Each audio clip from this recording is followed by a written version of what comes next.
미국에서 30년을 살아온 한 재미교포가 한국을 방문했습니다. 공항에 내리자마자 그가 마주한 풍경은 충격 그 자체였죠. 깨끗한 거리, 질서정연한 사람들, 밤늦은 시간에도 안전하게 걸어다니는 여성들의 모습이 그의 눈에 들어왔습니다. 이게 정말 같은 시대, 같은 지구의 모습일까? 그는 자신이 살아온 미국 도시와 너무나 다른 한국의 모습에 말문이 막혔습니다. 지하철역에는 노숙자가 없었고 거리에는 쓰레기가 보이지 않았습니다. 사람들은 질서를 지켰고 공공장소는 깨끗했습니다. 그가 당연하다고 생각했던 미국식 삶의 방식이 사실은 당연한 게 아니었다는 깨달음이 밀려왔죠. 이 이야기는 단순한 여행기가 아닙니다. 한 사람의 눈을 통해 본 두 나라의 민낯, 그리고 우리가 미처 몰랐던 한국의 진짜 모습에 관한 이야기입니다. 지금부터 들려드릴 이야기에 귀 기울여 주시고 구독과 좋아요, 알림 설정으로 응원해 주시기 바랍니다. 자, 이제 시작합니다.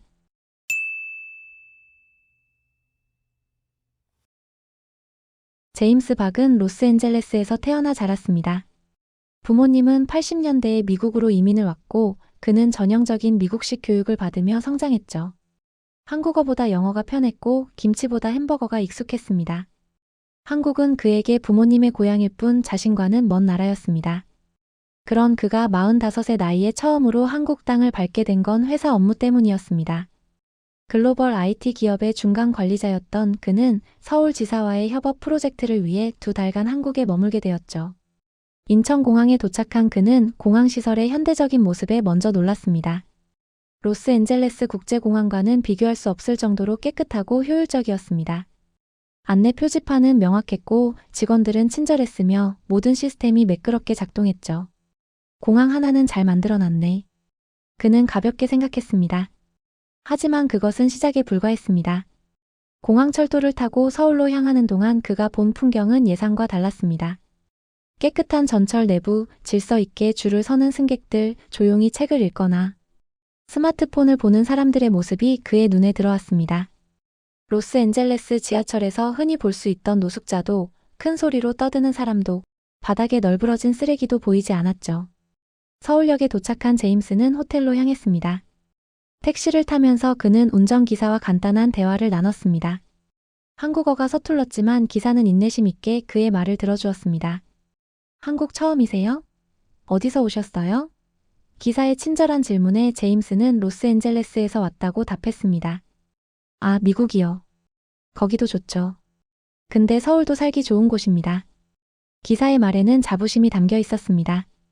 택시가 도심을 지나는 동안 제임스는 창밖 풍경에 시선을 고정했습니다. 깨끗하게 정돈된 거리, 질서정연하게 주차된 차량들, 보도를 걷는 사람들의 여유로운 모습이 그의 눈에 들어왔죠. 로스앤젤레스 다운타운과는 전혀 다른 분위기였습니다. 거기서는 길거리에 텐트를 치고 사는 노숙자들이 즐비했고 쓰레기가 거리를 뒤덮고 있었으며 밤에는 혼자 걸어 다닐 수 없을 정도로 위험했습니다. 하지만 서울은 달랐습니다. 저녁 9시가 넘은 시각임에도 거리에는 사람들이 활기차게 오가고 있었고 여성들도 두려움 없이 혼자 걸어 다녔습니다. 호텔에 짐을 풀고 나온 제임스는 근처를 산책하기로 했습니다. 강남역 인근의 번화가는 네온사인으로 빛나고 있었고 수많은 사람들이 거리를 메우고 있었습니다. 그는 편의점에 들어가 물 한 병을 샀습니다. 계산대 앞에서 그는 자연스럽게 줄을 섰습니다. 앞사람이 계산을 마칠 때까지 기다렸고 자신의 차례가 되자 물건을 내밀었죠. 점원은 정중하게 인사하며 계산을 처리했습니다. 감사합니다. 제임스가 서툰 한국어로 인사하자 점원도 미소를 지으며 답했습니다. 이 간단한 상호작용에서도 그는 뭔가 다른 점을 느꼈습니다. 로스앤젤레스의 편의점에서는 이런 예의를 찾아보기 어려웠죠. 점원은 무뚝뚝했고 손님들은 자기 차례를 기다리지 않고 끼어들기 일쑤였으며 때로는 언쟁이 벌어지기도 했습니다. 편의점을 나온 제임스는 거리를 계속 걸었습니다. 밤이 깊어가는데도 거리는 안전해 보였습니다. CCTV가 곳곳에 설치되어 있었고 경찰 순찰차가 주기적으로 지나갔습니다. 무엇보다 사람들의 표정이 평온했습니다. 두려움 없이 경계심 없이 자신의 길을 가고 있었죠. 다음 날 아침 제임스는 출근길 지하철을 타기 위해 역으로 향했습니다. 오전 8시 러시아워 시간대였습니다. 역 안으로 들어서자 수많은 사람들이 질서정연하게 움직이고 있었습니다. 승강장에는 줄을 서는 위치가 바닥에 표시되어 있었고 사람들은 그 표시를 따라 정확하게 줄을 섰습니다. 전동차가 도착하자 내리는 사람들이 먼저 나왔고 그 다음에 타는 사람들이 차례대로 승차했습니다. 밀치거나 새치기 하는 사람은 없었습니다. 제임스는 이 광경에 또 한 번 놀랐습니다. 로스앤젤레스에서는 상상할 수 없는 모습이었죠. 거기서는 지하철을 타는 것 자체가 모험이었습니다. 노숙자들이 차량 안에서 잠을 자거나 구걸을 했고 악취가 진동했으며 때로는 정신이상자들이 소리를 지르거나 위협적인 행동을 하기도 했습니다. 하지만 서울 지하철은 달랐습니다. 깨끗했고 조용했으며 안전했습니다. 사람들은 대부분 스마트폰을 보거나 책을 읽으며 시간을 보냈습니다. 큰 소리로 통화하는 사람도 음악을 크게 틀어놓는 사람도 없었습니다. 모두가 타인을 배려하는 것처럼 보였죠. 회사에 도착한 제임스는 한국 동료들과 첫 미팅을 가졌습니다. 회의실은 깨끗하게 정돈되어 있었고 필요한 장비들이 완벽하게 준비되어 있었습니다. 한국 팀장인 김민수 이사가 그를 반갑게 맞이했습니다. 멀리서 오시느라 고생하셨습니다. 앞으로 2달간 잘 부탁드립니다. 김민수의 정중한 인사에 제임스도 악수를 청했습니다. 회의가 진행되는 동안 그는 한국 동료들의 업무 방식을 관찰했습니다. 그들은 철저하게 준비되어 있었고 데이터에 기반한 의사결정을 내렸으며 효율성을 최우선으로 생각했습니다. 미국 본사의 느슨한 분위기와는 사뭇 달랐죠. 점심시간이 되자 김민수가 제임스를 근처 식당으로 안내했습니다. 한식 괜찮으시죠? 좋은 곳 아는 데가 있습니다. 제임스는 고개를 끄덕였습니다. 식당에 도착하니 점심시간임에도 사람들은 질서 있게 줄을 서서 기다리고 있었습니다. 자리가 낮아 직원이 안내했고 그들은 자리에 앉았습니다. 음식이 나오는 동안 김민수는 제임스에게 서울 생활에 대해 물었습니다. 어떠세요, 서울은? 처음이시죠? 김민수의 질문에 제임스는 솔직하게 답했습니다. 놀라운 도시네요. 제가 살던 로스앤젤레스와는 정말 많이 다릅니다. 김민수는 미소를 지으며 물었습니다. 어떤 점이 다른가요? 제임스는 잠시 생각한 후 말을 이었습니다. 모든 게 다르네요. 거리가 깨끗하고 사람들이 질서를 지키고 밤에도 안전하게 다닐 수 있다는 게 신기합니다. 김민수는 고개를 끄덕이며 답했습니다. 저희에게는 당연한 일상이지만 외국에서 오신 분들은 종종 놀라시더라고요. 제임스는 더 궁금한 점을 물었습니다. 어떻게 이런 사회가 만들어진 거죠? 미국은 선진국이라고 하는데 왜 이런 기본적인 것들조차 제대로 안 되는 걸까요? 김민수는 조심스럽게 답했습니다. 글쎄요, 문화의 차이일 수도 있고 시스템의 차이일 수도 있겠죠. 한국은 공동체 의식이 강한 편입니다. 개인의 자유도 중요하지만 공공의 질서와 타인에 대한 배려도 중요하게 생각하죠. 제임스는 김민수의 말을 곱씹었습니다. 미국은 개인의 자유를 최고의 가치로 여겼습니다. 하지만 그 자유가 때로는 무질서와 혼란으로 이어졌습니다. 각자 자기 멋대로 행동하니 공공의 공간은 망가졌고 약자들은 보호받지 못했죠. 식사를 마치고 회사로 돌아오는 길에 제임스는 거리를 유심히 관찰했습니다. 보도에는 쓰레기통이 많지 않았지만 거리는 깨끗했습니다. 사람들이 쓰레기를 함부로 버리지 않기 때문이었죠. 흡연자들은 지정된 흡연구역에서만 담배를 피웠고 자전거를 타는 사람들은 보도가 아닌 자전거 도로를 이용했습니다. 모두가 규칙을 지키고 있었습니다. 강제가 아닌 자발적인 수능이었습니다. 오후 회의가 끝난 후 제임스는 혼자 시간을 보내기로 했습니다. 그는 명동으로 향했습니다. 관광객들로 붐비는 거리였지만 혼잡하면서도 질서가 있었습니다. 상인들은 호객행위를 하지만 집요하게 따라다니거나 강매하지 않았습니다. 거리 공연을 하는 사람들도 있었지만 소음 수준은 적당했습니다. 모든 것이 균형을 이루고 있었죠. 제임스는 한 카페에 들어가 커피를 주문했습니다. 카페 안은 조용했고 사람들은 각자의 시간을 즐기고 있었습니다. 그는 창밖을 바라보며 생각에 잠겼습니다. 이게 정상인 건가 아니면 미국이 비정상인 건가? 그는 혼란스러웠습니다. 30년간 당연하다고 생각했던 것들이 사실은 당연하지 않았다는 깨달음이 밀려왔습니다. 저녁이 되자 제임스는 홍대 지역으로 이동했습니다. 젊음의 거리답게 활기가 넘쳤습니다. 클럽, 바, 레스토랑이 즐비했고 거리 공연자들이 음악을 연주했습니다. 하지만 여기서도 질서는 유지되고 있었습니다. 술에 취한 사람들이 있었지만 폭력적이거나 위협적이지 않았습니다. 경찰이 순찰을 돌았고 문제가 생기면 즉각 대응했습니다. 제임스는 한 술집에 들어가 맥주 한 잔을 주문했습니다. 옆자리에 앉은 한국인 청년이 영어로 말을 걸어왔습니다. 외국인이세요? 어디서 오셨어요? 제임스는 미국에서 왔다고 답했습니다. 청년은 반가워하며 자신을 소개했습니다. 저는 대학생 이준호라고 합니다. 미국 여행 가보고 싶은데 어때요 거기? 제임스는 복잡한 표정을 지으며 답했습니다. 글쎄요, 좋은 점도 있고 나쁜 점도 있죠. 하지만 솔직히 말하면 서울이 훨씬 살기 좋은 것 같네요. 이준호는 의아한 표정을 지었습니다. 정말요? 미국이 더 좋은 줄 알았는데요. 제임스는 고개를 저었습니다. 미국은 기회의 땅이라고들 하지만 그만큼 위험한 곳이기도 해요. 범죄율도 높고 노숙자 문제도 심각하고 의료비는 엄청나게 비싸죠. 이준호는 놀란 표정으로 물었습니다. 그래도 자유롭잖아요? 제임스는 쓴웃음을 지었습니다. 자유롭다는 게 뭘까요?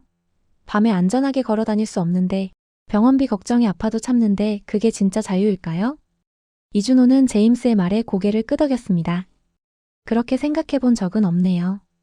저희는 한국이 답답하다고 느낄 때가 많거든요. 규칙도 많고 눈치도 봐야 하고. 제임스는 이준호의 말을 이해했습니다. 맞아요. 저도 미국에서 자랄 때는 그런 규칙들이 없어서 자유롭다고 느꼈죠. 하지만 나이가 들고 보니 그런 규칙들이 사실은 모두를 보호하는 안전장치였다는 걸 알게 됐어요. 두 사람은 한참 동안 이야기를 나눴습니다. 이준호는 제임스에게 한국 사회의 여러 면을 설명해 주었고, 제임스는 미국 생활의 현실을 솔직하게 전해 주었습니다. 대화가 끝날 무렵 이준호는 말했습니다. 제가 한국을 너무 당연하게 생각했나 봐요. 감사해야 할 것들이 많네요. 제임스도 동의했습니다. 저도 이번 여행을 통해 많은 걸 배우고 있어요. 진짜 중요한 게 뭔지 다시 생각하게 되네요. 다음 날 제임스는 주말을 맞아 서울 외곽을 돌아보기로 했습니다. 김민수가 추천해준 대로 북한산 등산로를 찾았습니다. 주말 아침임에도 등산객들로 북적였지만 혼잡하지 않았습니다. 등산로는 잘 정비되어 있었고 안내 표지판이 곳곳에 설치되어 있었습니다. 휴지통은 많지 않았지만 쓰레기는 보이지 않았습니다. 등산객들은 각자 쓰레기를 챙겨 내려갔기 때문이었죠. 제임스는 등산을 하며 자연을 만끽했습니다. 맑은 공기, 푸른 나무, 새소리가 그를 감싸 안았습니다. 로스앤젤레스에서는 이런 자연을 즐기려면 차로 몇 시간을 달려야 했습니다. 하지만 서울에서는 지하철로 30분만 가면 이런 자연을 만날 수 있었습니다. 정상에 올라 서울 시내를 내려다보니 장관이었습니다. 고층 빌딩들이 즐비한 현대적인 도시 한가운데 이런 자연이 공존하고 있다는 게 놀라웠습니다. 도시와 자연의 조화, 전통과 현대의 공존, 이것이 서울의 매력이었습니다. 하산 후 제임스는 인사동으로 향했습니다. 전통 문화의 거리답게 한옥 건물들과 전통 공예품 가게들이 줄지어 있었습니다. 외국인 관광객들도 많았지만 분위기는 평화로웠습니다. 상인들은 친절했고 가격도 합리적이었습니다. 바가지를 씌우거나 속이는 일은 없었습니다. 제임스는 한 전통찻집에 들어가 차 한 잔을 주문했습니다. 주인 할머니는 정성스럽게 차를 우려주셨고 차의 유래와 마시는 법을 설명해 주셨습니다. 언어가 통하지 않았지만 손짓 발짓으로 소통했고 서로 미소를 나눴습니다. 그 순간 제임스는 따뜻함을 느꼈습니다. 단순한 상업적 관계가 아닌 진심 어린 환대였습니다. 차를 마시며 제임스는 창밖을 바라봤습니다. 한복을 입은 젊은이들이 사진을 찍고 있었고 거리 예술가가 캘리그라피를 쓰고 있었으며 아이들이 전통 놀이를 체험하고 있었습니다. 과거와 현재가 자연스럽게 어우러진 풍경이었습니다. 미국에서는 이런 전통 문화를 찾아보기 어려웠습니다. 모든 것이 새 것으로 대체되고 과거는 박물관에나 보관되었죠. 하지만 한국에서는 전통이 여전히 살아 숨쉬고 있었습니다. 저녁이 되자 제임스는 한강으로 향했습니다. 김민수가 한강 야경이 아름답다고 추천했기 때문이었습니다. 한강공원에 도착하니 많은 사람들이 저마다의 방식으로 시간을 보내고 있었습니다. 자전거를 타는 사람, 조깅하는 사람, 돗자리를 펴고 치킨을 먹는 사람, 연인들이 산책하는 모습이 보였습니다. 제임스는 벤치에 앉아 한강을 바라봤습니다. 다리 위로 조명이 켜지고 유람선이 지나가며 대한 빌딩들의 불빛이 강물에 반사되었습니다. 아름다운 풍경이었습니다. 하지만 더 인상적인 건 사람들의 모습이었습니다. 늦은 시간임에도 여성들이 혼자 조깅을 하고 아이들이 뛰어놀고 노인들이 산책을 했습니다. 두려움이 없었습니다. 이런 안전한 공공공간이 로스앤젤레스에는 없었습니다. 거기서는 밤에 공원에 가는 건 자살행위나 다름없었죠. 범죄의 온상이었고 경찰도 통제하지 못하는 무법지대였습니다. 제임스는 자신의 딸 생각이 났습니다. 15살인 딸은 로스앤젤레스에서 학교가 끝나면 곧장 집으로 와야 했습니다. 밤에 밖을 돌아다니는 건 위험했고 친구들과 놀러 가는 것도 항상 부모의 동행이 필요했습니다. 하지만 서울에서는 15살 소녀들이 밤늦게까지 친구들과 거리를 돌아다니고 지하철을 타고 카페에서 시간을 보냈습니다. 제임스는 자신의 스마트폰을 꺼내 인터넷 게시판에 글을 올리기 시작했습니다. 그는 자신이 경험한 한국의 모습을 미국인들에게 알리고 싶었습니다. 왜 한국이 미국보다 더 문명화되어 보이는가라는 제목으로 글을 작성했습니다. 그는 자신이 본 것들을 솔직하게 적었습니다. 깨끗한 거리, 안전한 밤거리, 질서 있는 대중교통, 친절한 사람들, 효율적인 시스템, 합리적인 가격, 우수한 인프라에 대해 상세히 기록했습니다. 글을 올리고 나자 곧바로 댓글들이 달리기 시작했습니다. 일부는 동의하며 자신도 비슷한 경험을 했다고 답했고, 일부는 반박하며 미국이 여전히 최고라고 주장했으며, 일부는 한국의 문제점들을 지적했습니다. 제임스는 모든 의견을 존중했습니다. 하지만 그의 경험은 분명했습니다. 적어도 도시 생활의 질만 놓고 보면 서울이 로스앤젤레스보다 훨씬 나았습니다. 이것은 부정할 수 없는 사실이었죠. 그는 계속해서 댓글에 답을 달며 자신의 경험을 공유했습니다. 물론 한국도 문제가 있을 겁니다. 완벽한 나라는 없으니까요. 하지만 기본적인 것들, 안전하게 걸어 다닐 권리, 깨끗한 환경에서 살 권리, 합리적인 가격에 서비스를 받을 권리, 이런 것들은 보장되어야 합니다. 그리고 한국은 이런 기본을 지키고 있습니다. 월요일이 되어 다시 출근한 제임스는 김민수에게 주말 경험을 이야기했습니다. 북한산도 다녀오고 인사동도 갔다 왔습니다. 정말 좋더라고요. 김민수는 기뻐하며 물었습니다. 마음에 드셨다니 다행이네요. 다른 곳도 가보시겠어요? 제임스는 고개를 끄덕였습니다. 시간이 되는 대로 여기저기 가보려고요. 1달 반 정도 더 있잖아요. 김민수는 몇 군데 장소를 추천해 주었습니다. 경복궁, 남산타워, 이태원, 가로수길 등 서울의 명소들이었습니다. 제임스는 감사의 인사를 전하고 업무에 집중했습니다. 하지만 그의 머릿속에서는 계속해서 생각이 맴돌았습니다. 왜 미국은 이렇게 되지 못했을까? 기술도 있고 자원도 있고 인재도 있는데 왜 기본적인 것들조차 제대로 안 될까? 그는 자신이 아는 미국의 모습을 떠올렸습니다. 부유한 동네와 가난한 동네가 극명하게 나뉘어 있고 의료보험이 없으면 병원에 갈 수 없고 총기 사고가 일상적으로 일어나고 인프라는 낙후되어 있고 정치는 양극화되어 있었습니다. 민주주의의 선진국이라고 자부하지만 실제로는 많은 문제를 안고 있었죠. 점심시간에 제임스는 동료들과 함께 구내식당에서 식사를 했습니다. 식당은 깨끗했고 음식은 맛있었으며 가격은 저렴했습니다. 회사가 일부 보조를 해주기 때문에 직원들은 부담 없이 식사를 할 수 있었습니다. 미국 본사에서는 구내식당이 있어도 가격이 비싸서 많은 직원들이 도시락을 싸오거나 밖에서 사 먹었습니다. 식사 중에 한 동료가 제임스에게 물었습니다. 미국 회사 분위기는 어때요? 여기랑 많이 다른가요? 제임스는 차이점을 설명했습니다. 미국은 좀 더 자유로운 분위기죠. 복장도 자유롭고 출퇴근 시간도 유연하고 수평적인 조직 문화를 지향합니다. 동료가 다시 물었습니다. 그럼 미국이 더 좋네요? 제임스는 고개를 저었습니다. 꼭 그렇지는 않아요. 자유로운 만큼 책임도 크고 성과가 안 나오면 바로 해고당하죠. 한국은 장기적인 관점에서 직원을 키우는 것 같은데 미국은 단기 성과에 집착하는 경향이 있어요. 동료들은 제임스의 말에 고개를 끄덕였습니다. 각자의 시스템에는 장단점이 있었습니다. 완벽한 것은 없었지만 제임스가 보기에 한국 시스템이 더 안정적이고 지속 가능해 보였습니다. 오후에 제임스는 혼자 사무실 근처를 산책했습니다. 강남대로를 걷다가 한 서점에 들어갔습니다. 서점 안에는 많은 사람들이 책을 읽고 있었습니다. 의자에 앉아 책을 읽는 사람, 바닥에 앉아 만화책을 보는 학생, 카페 공간에서 노트북을 하는 직장인들의 모습이 보였습니다. 서점은 단순히 책을 파는 곳이 아니라 문화 공간이었습니다. 제임스는 영어책 코너로 갔습니다. 한국 사회와 문화에 관한 책들이 진열되어 있었습니다. 그는 그중 하나를 집어들었습니다. 제목은 한강의 기적, 그 이유였습니다. 책을 펼쳐 읽기 시작했습니다. 책은 한국이 어떻게 짧은 시간 안에 선진국 대열에 합류했는지, 그 과정에서 어떤 가치들을 중요시했는지를 설명하고 있었습니다. 교육에 대한 투자, 공공인프라 구축, 기술 개발, 사회 안전망 확충 등이 주요 내용이었습니다. 제임스는 책을 읽으며 깨달았습니다. 한국의 성공은 우연이 아니었습니다. 철저한 계획과 실행, 국민들의 노력과 희생, 정부의 현명한 정책이 결합된 결과였습니다. 물론 그 과정에서 문제도 있었고 희생도 있었겠지만 결과적으로 많은 국민들이 안전하고 편리한 삶을 누릴 수 있게 되었습니다. 제임스는 책을 구입하고 서점을 나왔습니다. 저녁 시간이 다가오고 있었습니다. 그는 회사로 돌아가지 않고 카페에 앉아 책을 계속 읽었습니다. 책의 한 구절이 그의 마음에 깊이 와닿았습니다. 진정한 선진국은 경제력이 아니라 시민의식으로 판단된다. 얼마나 많은 사람들이 공공의 이익을 생각하고 타인을 배려하며 규칙을 지키는가가 그 나라의 수준을 결정한다. 제임스는 이 문장을 몇 번이나 되새겼습니다. 미국은 경제대국이었지만 시민의식 면에서는 부족한 점이 많았습니다.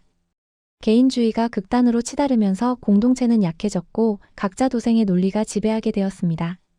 반면 한국은 공동체 의식을 유지하면서도 개인의 발전을 추구하는 균형을 찾아가고 있었습니다.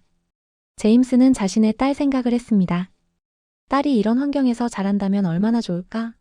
안전하게 밤거리를 걸어 다니고 깨끗한 환경에서 공부하고 합리적인 가격에 양질의 서비스를 받을 수 있다면 얼마나 좋을까? 그는 진지하게 이민을 고려하기 시작했습니다. 다음 날 제임스는 김민수에게 조심스럽게 물었습니다. 혹시 외국인이 한국에서 일자리를 구하기 어렵나요? 김민수는 의아한 표정으로 답했습니다. 왜요? 한국에서 일하고 싶으세요? 제임스는 솔직하게 자신의 마음을 털어놨습니다. 서울에서 지내보니 미국보다 훨씬 살기 좋은 것 같아요. 특히 제 딸을 생각하면 이런 환경에서 키우고 싶다는 생각이 들어요. 김민수는 고개를 끄덕이며 이해한다는 표정을 지었습니다. 그럴 수 있죠. 하지만 한국도 문제가 없는 건 아니에요. 경쟁이 치열하고 교육열이 과도하고 일과 삶의 균형이 잘 안 맞는다는 불만도 많습니다. 제임스는 김민수의 말을 경청했습니다. 그래도 기본적인 안전과 질서는 보장되잖아요. 미국은 그것조차 보장이 안 돼요. 김민수는 잠시 생각하더니 말했습니다. 한국 지사에서 일할 의향이 있으시다면 본사에 요청해 볼 수 있어요. 제임스 씨 같은 경험 많은 인력은 환영받을 겁니다. 제임스는 감사의 인사를 전했습니다. 진지하게 고려해 보겠습니다. 그날 저녁 제임스는 아내에게 전화를 걸었습니다. 시차 때문에 아내는 아침이었습니다. 여보, 잘 지내? 아내의 목소리가 들렸습니다. 제임스는 자신의 생각을 조심스럽게 꺼냈습니다. 여보, 한국으로 이사 오는 거 어떻게 생각해? 아내는 놀라며 물었습니다. 갑자기 왜? 무슨 일 있어? 제임스는 자신이 경험한 것들을 설명했습니다. 안전한 거리, 깨끗한 환경, 우수한 교육 시스템, 합리적인 생활비에 대해 이야기했습니다. 아내는 처음에는 회의적이었습니다. 하지만 우리 삶의 터전이 여기잖아. 친구들도 있고 집도 있고. 제임스는 반박했습니다.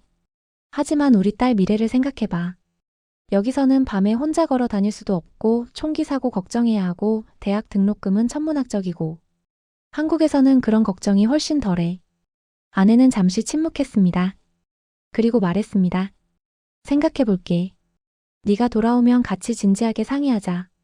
제임스는 고마워하며 전화를 끊었습니다. 그는 자신의 결정이 옳다고 확신했습니다. 물론 쉽지 않을 것입니다. 언어 문제도 있고 문화 적응도 필요하고 새로운 환경에 적응해야 합니다. 하지만 그럴 만한 가치가 있다고 생각했습니다. 다음 주말 제임스는 경복궁을 방문했습니다. 500년 역사의 궁궐은 웅장했고 아름다웠습니다. 관광객들로 붐볐지만 질서는 유지되었습니다. 안내원들이 친절하게 설명해 주었고 곳곳에 안내 표지판이 있었습니다. 제임스는 궁궐을 돌아보며 한국의 역사를 느꼈습니다. 오랜 세월 동안 수많은 외침을 겪었지만 문화와 전통을 지켜온 민족의 저력을 느낄 수 있었습니다. 궁궐을 나와 북촌 한옥마을로 향했습니다. 전통 한옥들이 즐비한 골목길은 마치 시간여행을 하는 듯한 느낌을 주었습니다. 현대적인 고층 빌딩들 사이에 이런 전통 마을이 보존되어 있다는 게 놀라웠습니다. 미국에서는 오래된 건물들은 대부분 철거되고 새 건물로 대체되었습니다. 역사 보존에 대한 인식이 달랐습니다. 제임스는 한 전통 찻집에서 쉬어가기로 했습니다. 마당이 딸린 한옥 찻집은 평화로웠습니다. 새소리가 들리고 꽃향기가 났으며 시원한 바람이 불었습니다. 도심 한복판에서 이런 평온함을 느낄 수 있다는 게 신기했습니다. 차를 마시며 제임스는 주인 할아버지와 대화를 나눴습니다. 할아버지는 영어를 조금 하셨습니다. 미국에서 오셨어요? 제임스는 고개를 끄덕였습니다. 네, 로스앤젤레스에서 왔습니다. 할아버지는 미소를 지으며 말씀하셨습니다. 오래전에 미국 갔다 온 적 있어요. 좋은 나라더라고요. 제임스는 솔직하게 답했습니다. 예전에는 그랬을지 몰라도 지금은 많이 변했습니다. 서울이 훨씬 좋은 것 같아요. 할아버지는 겸손하게 손을 저으셨습니다. 과찬이십니다. 한국도 문제 많아요. 하지만 열심히 살려고 노력하는 사람들이 많죠. 제임스는 할아버지의 말에 공감했습니다. 한국 사람들은 근면했고 성실했으며 미래를 위해 투자하는 걸 두려워하지 않았습니다. 이런 국민성이 오늘날의 한국을 만들었다고 생각했습니다. 찻집을 나와 제임스는 인사동으로 다시 향했습니다. 전통 공예품을 파는 가게에 들어가 몇 가지 기념품을 샀습니다. 딸과 아내를 위한 선물이었습니다. 가게 주인은 정성스럽게 포장을 해주었고 과도하게 비싸게 받지 않았습니다. 제임스는 감사의 인사를 전하고 가게를 나왔습니다. 저녁이 되자 제임스는 남산타워로 향했습니다. 케이블카를 타고 올라가는 동안 서울 시내가 한눈에 들어왔습니다. 해가 지면서 빌딩들의 불빛이 하나둘씩 켜지기 시작했습니다. 타워 전망대에 올라가니 360도 파노라마 뷰가 펼쳐졌습니다. 서울의 야경은 숨이 막힐 정도로 아름다웠습니다. 한강을 따라 늘어선 다리들, 빛나는 빌딩들, 멀리 보이는 산들이 조화를 이루고 있었습니다. 제임스는 한참 동안 야경을 바라보며 생각에 잠겼습니다. 이 도시에서 살고 싶다. 내 가족과 함께 이곳에서 새로운 삶을 시작하고 싶다. 그의 마음은 이미 결정되어 있었습니다. 남은 건 아내를 설득하고 회사와 협상하고 구체적인 계획을 세우는 일뿐이었습니다. 타워를 내려와 명동으로 향했습니다. 밤의 명동은 낮보다 더 활기찼습니다. 쇼핑하는 사람들, 길거리 음식을 먹는 관광객들, 공연하는 거리 예술가들로 북적였습니다. 하지만 혼란스럽지 않았습니다. 모든 것이 질서 속에서 이루어지고 있었습니다. 제임스는 한 길거리 음식 노점에서 떡볶이를 샀습니다. 매콤한 맛이 입안에 퍼졌습니다. 처음 먹어보는 맛이었지만 맛있었습니다. 그는 떡볶이를 먹으며 거리를 걸었습니다. 월요일 아침 제임스는 김민수에게 정식으로 한국 지사 정근을 요청했습니다. 김민수는 놀라면서도 기뻐했습니다. 정말 진지하게 고민하신 거죠? 제임스는 고개를 끄덕였습니다. 네, 가족과도 상의했고 제 결정입니다. 김민수는 본사에 연락하겠다고 약속했습니다. 제임스 씨의 능력이라면 본사에서도 반대할 이유가 없을 겁니다. 절차만 밟으면 될 거예요. 제임스는 안도의 한숨을 쉬었습니다. 이제 본격적으로 이민 준비를 해야 했습니다. 비자 문제, 주거 문제, 딸의 학교 문제 등 해결해야 할 일들이 산더미였습니다. 하지만 두렵지 않았습니다. 오히려 기대되었습니다. 새로운 삶, 더 나은 환경, 가족을 위한 선택이었습니다. 그날 오후 본사에서 연락이 왔습니다. 인사 담당자는 제임스의 정근 요청을 긍정적으로 검토하겠다고 말했습니다. 한국 지사에서도 제임스 씨를 원하고 있고 본사에서도 글로벌 인재 육성 차원에서 지원하겠습니다. 제임스는 기쁨을 감추지 못했습니다. 이제 현실이 되어가고 있었습니다. 저녁에 제임스는 아내에게 좋은 소식을 전했습니다. 여보, 회사에서 승인했어. 한국 지사로 정근 갈 수 있대. 아내는 복잡한 심정이었습니다. 정말 잘 생각한 거 맞아? 우리 삶을 완전히 바꾸는 건데. 제임스는 확신에 차서 답했습니다. 잘 생각했어. 이게 우리 가족을 위한 최선의 선택이야. 여기서 딸이 안전하게 자랄 수 있고 우리도 더 나은 삶의 질을 누릴 수 있어. 아내는 한숨을 쉬었습니다. 네가 그렇게 확신한다면 믿어볼게. 하지만 적응이 쉽지 않을 거야. 제임스는 아내를 안심시켰습니다. 나도 알아. 하지만 함께라면 할 수 있어. 그리고 딸을 위해서라도 꼭 해야 해. 두 사람은 구체적인 계획을 세우기 시작했습니다. 집은 어떻게 처리할지, 딸의 학교는 어디로 보낼지, 짐은 언제 붙일지 등등 논의할 것들이 많았습니다.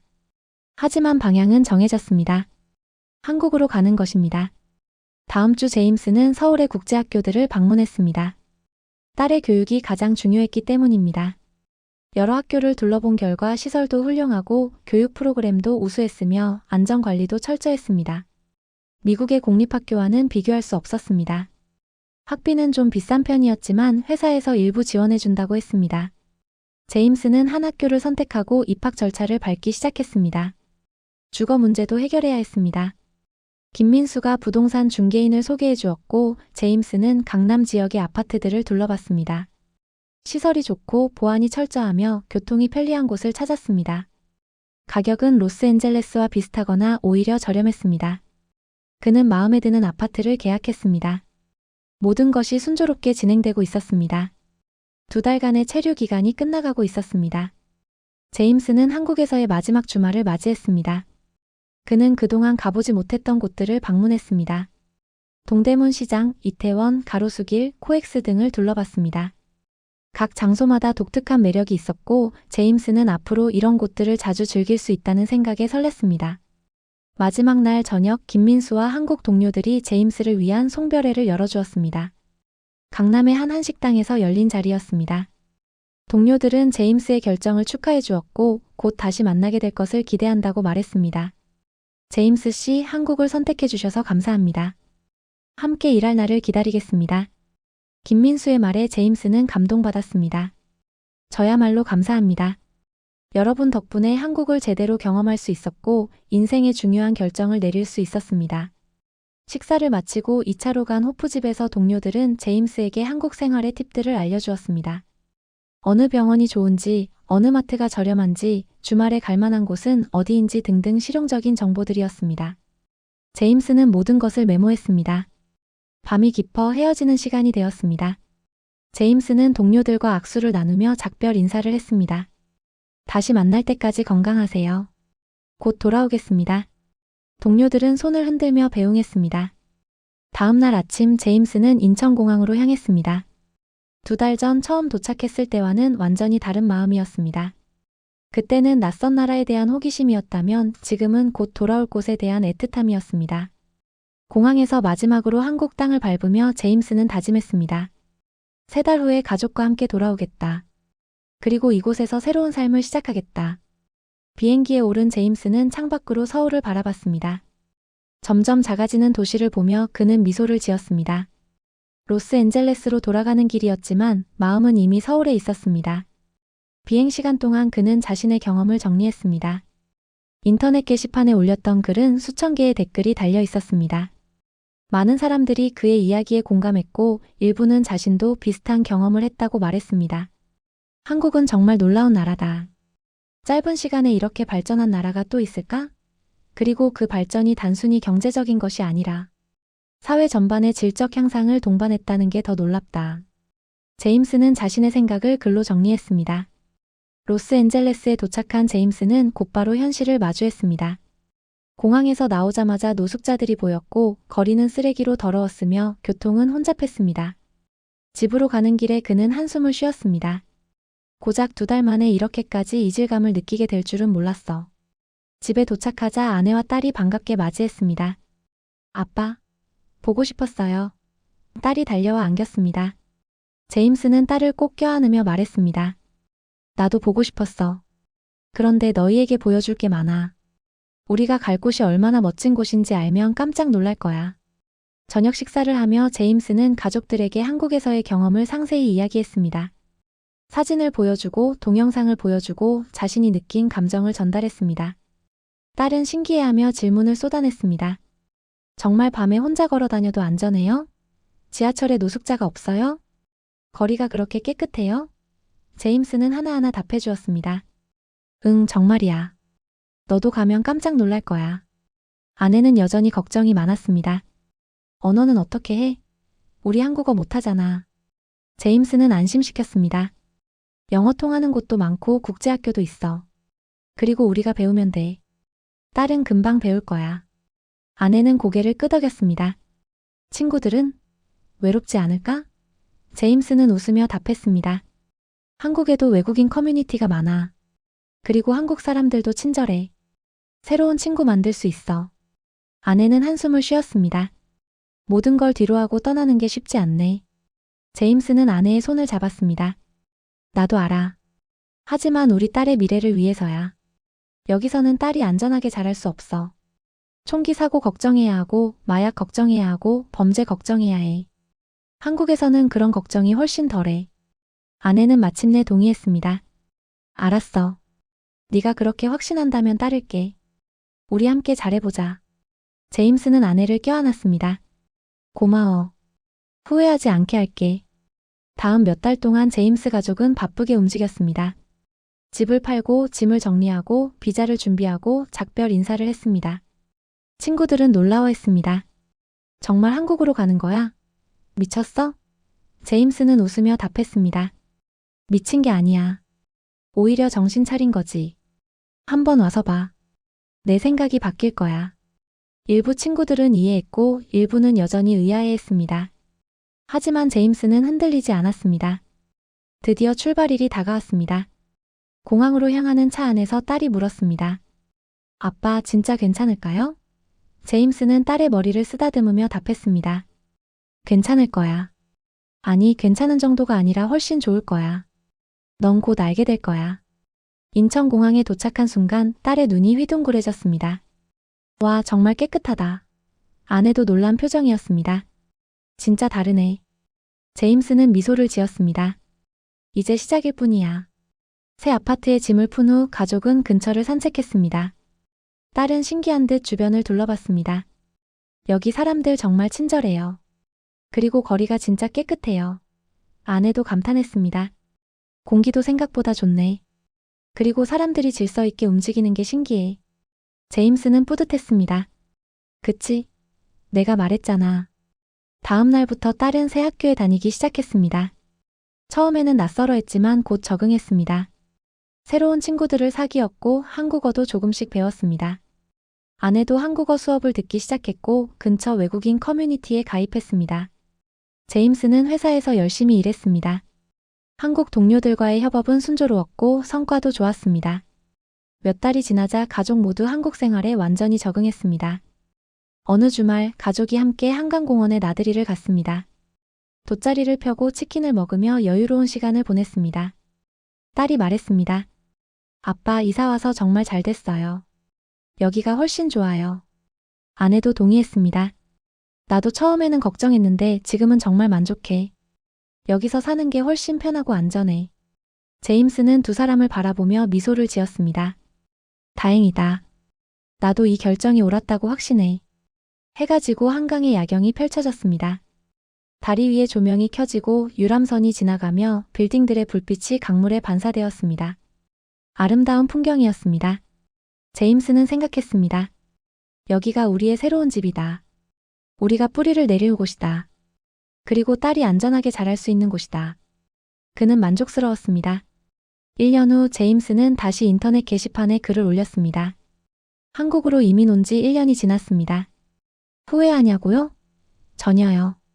오히려 왜 진작 오지 않았나 후회됩니다. 글에는 수백 개의 댓글이 달렸습니다. 부럽습니다. 저도 가고 싶네요. 용기 내셨네요. 등 다양한 반응이었습니다. 제임스는 하나하나 댓글을 달았습니다. 결정하기 쉽지 않았습니다. 하지만 가족의 안전과 행복을 생각하면 당연한 선택이었습니다. 그는 계속해서 한국 생활의 장점들을 공유했습니다. 안전한 거리, 우수한 의료 시스템, 합리적인 물가, 효율적인 대중교통, 빠른 인터넷, 맛있는 음식 등등 나열하자면 끝이 없었습니다. 물론 단점도 있었습니다. 경쟁이 치열하고 일과 삶의 균형이 완벽하지 않으며 위계 질서가 다소 엄격했습니다. 하지만 제임스에게는 장점이 단점을 압도했습니다. 가장 중요한 건 딸이 안전하게 자라고 있다는 것이었습니다. 딸은 이제 한국어로 일상 대화가 가능했고 한국 친구들도 많이 사귀었으며 학교 생활을 즐기고 있었습니다. 밤늦게까지 친구들과 놀다가 혼자 지하철을 타고 집에 오는 딸을 보며 제임스는 안도했습니다. 로스앤젤레스에서는 상상도 할 수 없는 일이었죠. 아내도 한국 생활에 만족했습니다. 처음에는 언어 문제로 힘들어했지만 이제는 시장에서 장도 보고 택시도 타고 식당에서 주문도 할 수 있었습니다. 외국인 커뮤니티에서 만난 친구들과 정기적으로 모임을 가졌고 한국 문화체험 프로그램에도 참여했습니다. 여기 사람들 정말 친절해. 내가 한국어 못해도 도와주려고 하고 인내심 있게 기다려줘. 아내의 말에 제임스는 고개를 끄덕였습니다. 그게 한국의 매력이지. 외국인에게도 열려 있어. 제임스 자신도 회사에서 인정받고 있었습니다. 미국 본사 경험과 글로벌 시각을 가진 그는 한국 지사에 새로운 관점을 제공했고 여러 프로젝트에서 중요한 역할을 맡았습니다. 승진 제안도 받았습니다. 모든 것이 순조로웠습니다. 어느 날 저녁 가족이 함께 저녁을 먹다가 딸이 물었습니다. 아빠, 우리 계속 여기 살 거죠? 제임스는 웃으며 답했습니다. 당연하지. 여기가 우리 집이야. 딸은 안심한 표정을 지었습니다. 다행이다. 저 여기 너무 좋아요. 미국으로 돌아가기 싫어요. 아내도 동의했습니다. 나도. 여기서 계속 살고 싶어. 제임스는 가족들을 바라보며 뿌듯함을 느꼈습니다. 자신의 결정이 옳았습니다.